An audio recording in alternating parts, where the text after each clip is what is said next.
Well, howdy everybody, Steve at Thousand Year Home. So welcome aboard.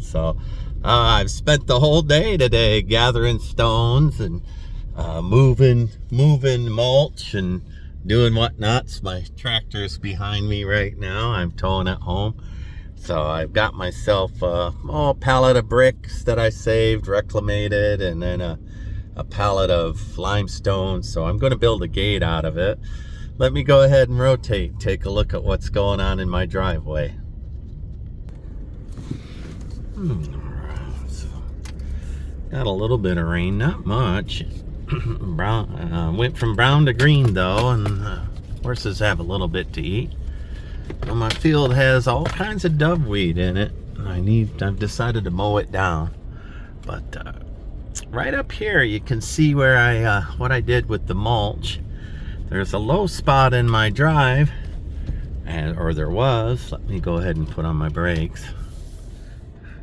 And this has some crushed granite in it. And so, if you keep your eyes out, use your Craigslist and Facebook Marketplace, talk to your family and friends and neighbors, you'll find things like this. Most of this mulch is from my daughters, but some crushed granite I found online for free. It's mixed up in there.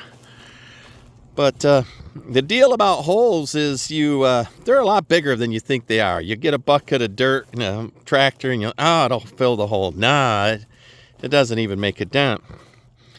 So I like to use wood chips in a driveway because it leaves it living. So once I overtop this with some soil, you can see my drive is green. I'll be able to drive over that. So that's what I spent most of my day this week doing, moving mulch. I had to hand shovel that out because my tractor was at the construction site and I couldn't both load up a trailer and put my tractor on top of it. But I was able to do these bricks, and then I'll show you what I'm going to do with those bricks. But right now I'm loaded up. I've got my tractor and a load of bricks and a load of limestone all in there. Let me show you what I'm going to do with those. So right now I'm gathering up supplies. I found this old pipe gate listed for sale. The gentleman was 80 years old, and he had pulled it out of his back 40 and put in a solar gate because he said he got too old to open a big old pipe gate. But that's old-fashioned. That's all real steel right there. Of course, it still works. I'm going to paint it black with preservative. And then the electric fence we took down, and we'll pull up those stakes. And I'll start chasing this Pioneer fence here that's pretty much beat down. But I'll rerun that fence out. You can see it right there, right? I'll rerun that fence out to a gate here, and I'll put in that 16-foot pipe gate right there. So I got horses and cattle, so that'll keep them out. I don't got goats or chickens or little things out there. And then I'll come off here, so there'll be a fence here to the pipe gate, and then the pipe gate, and then from there I'll fix the fence. So around that pipe gate, what I want to do is, once I put the pipe gate in the ground with concrete, I want to wrap it about with this reclaimed limestone and gabion. So I want to make a gabion out of it, and most of those are red brick, but they're old red brick, so most of them are solid. See, there's a modern one with the holes, right? And there's an antique one with the, the imprint of some sort or another. But what I'd like to do is put a human gate, a V gate or a pass-through gate in it. Horses can't. What you do is you set it up so the gate goes in like this, and it's open, and it's like a U, and it cuts back, and there's a board down the middle.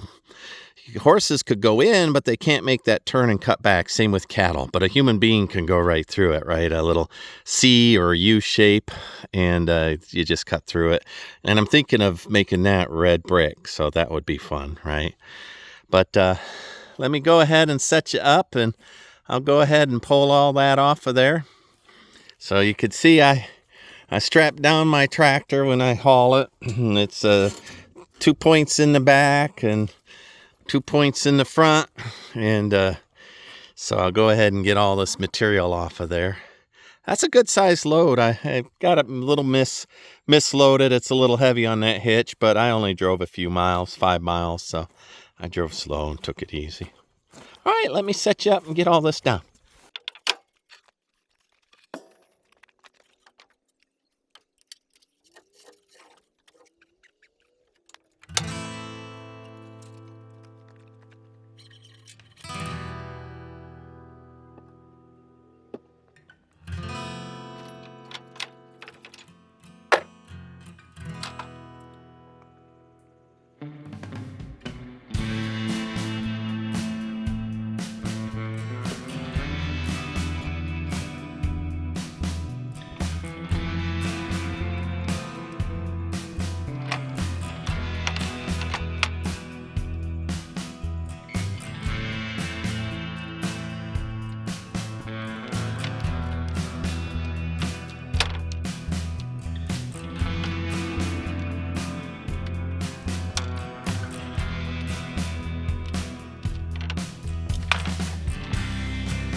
Now before you get too rough on me for that loose pallet of stone, I didn't stack it. It was already piled up. I just threw a few stones on it. It was already stacked. I did do the bricks though, so but I caught the bricks as I was loading the other pallet and loosened it all up. It was the bricks were pretty stowed and the limestone was loosey-goosey, so I threw a net over it all. It's got a net over it, so I'm working on that right now.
So let's talk a little bit about the math of it. So I paid $75 for that pipe gate, and you know that that's a $400 or $500 pipe gate, if not more. But let's say $500.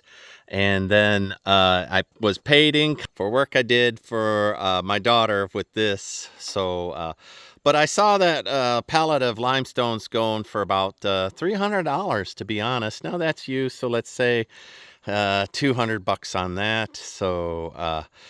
And that pallet of bricks, that's going to be either $3, $4, $5 a piece. The antique ones can be $5 to $10 a piece, so it's just ridiculous. But I'm going to say there's 100 bricks there at $3 a piece, so $300. So 300, 600.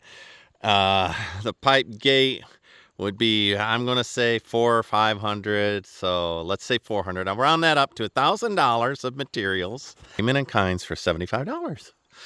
So, you know, that's the thing about off-gridding and homesteading and a self-reliant lifestyle, you do. I pay attention, and that one came from Craigslist, but my daughter's better at Facebook Marketplace than I am, but I do the Craigslist, and when I see a good deal on, well, I like Blaze, he was a good deal, and when I see a good deal, I go and do it, and I'm saving thousands and thousands, and I am not exaggerating to say I'm going to build a $500,000 house for 1/5 that cost, easy. And the problem is you're trading speed for labor. And so if I wanted it faster, I'd have to pay men to come help me. And I might, on the outside, I might, because they can stucco it all in a day. And I'll need people helping with the earth bag. And concrete's not a one-man job. I mean, you can do it by yourself. And I might if I don't find anybody come out. But so let's, in costs, I paid $75 for a $1,000 project for this gate. And I'll get it all fixed up. It'll look great.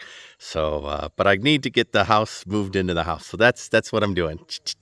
House. But if I see a good deal, I'll go do it. Yep, I'll do it. All right, that's Steve for 1,000-Year Home. You can like and subscribe. Getting late. It's too late for me to want to sweep that and put it all up. Tomorrow's another day. I might leave it right there and just go shower up and get done. But so for $75, I got a pipe gate that's made of real thick metal. I mean, that's 1/4-inch pipe in there, easy. Wall thickness. It's really 1-inch thick. It's big stuff. Then I got a couple of pallets of bricks. There's some modern ones in there, but there was a lot of labeled bricks in here too. Not all of them, but a good handful of labeled bricks. That's always fun, old ones. I don't know, 20, 30 years old, or maybe more. Well, no, they'd be 40 or 50 years old. And then a little pile of rubble limestone. And I like the idea right about here, right there, a Gibeon fence post coming up to hold my pipe gate, going across 16 foot. Another little Gibeon wall, circular, holding that side. And then between the two, I'll put in a H gate and tie it all together. But I'm tired. I think I'm going to leave that go till tomorrow. I just not feeling it right now. I got to know my limits, and I do. Listen, I've been at it all day. I started with Paw Patrol, a musical with my grandson, and had to stomp my feet to scare the bad guy, and then I had to sing and a dance off to win, and there was a lot of stuff I had to do for Paw Patrol to empower the little characters, and I participated. So my grandson had a great time, I'll tell you that much. It was really a fun time. I like being little kids. So about twice a year, I've got an excuse to go see something like that, and I get the biggest kick out of it. So, and then there was a party going on, and I let all the little kids run the backhoe. You'll see a video of that.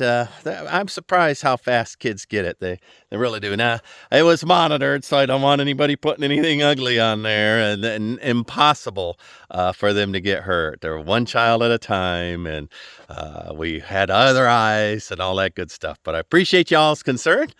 But out here in the country, we do let our kids safely handle equipment early on. And we're happy to do it. When I was 8, I was mowing lawns, 8. So I didn't hurt nobody, and I didn't get hurt. But I knew how to run a John Deere at 8. So, and I had, for my 10th birthday, I got a 410. So that'll tell you something about shooting. But, and I was a good shot back when I had good eyes. But anyway, I get the biggest kick, and the kids are so good. And I let the little girls and the little boys equally run the equipment. You never know nowadays, right? And my daughters are super capable, so I'm definitely egalitarian kind of a man. So, all right, well, I rambled, but you see, I had a full day, and I just want to get some videos up to getting started on that, and pretty soon I did buy the electrical and the insulation for the Connex. I needed to empty this trailer so that I could get drywall, and so this little tech for me to do that's outdoorsy, and to get my tractor back and then sweep this trailer so I can go get drywall. So part of a plan. Like, subscribe, follow me along. I appreciate you much. Bye.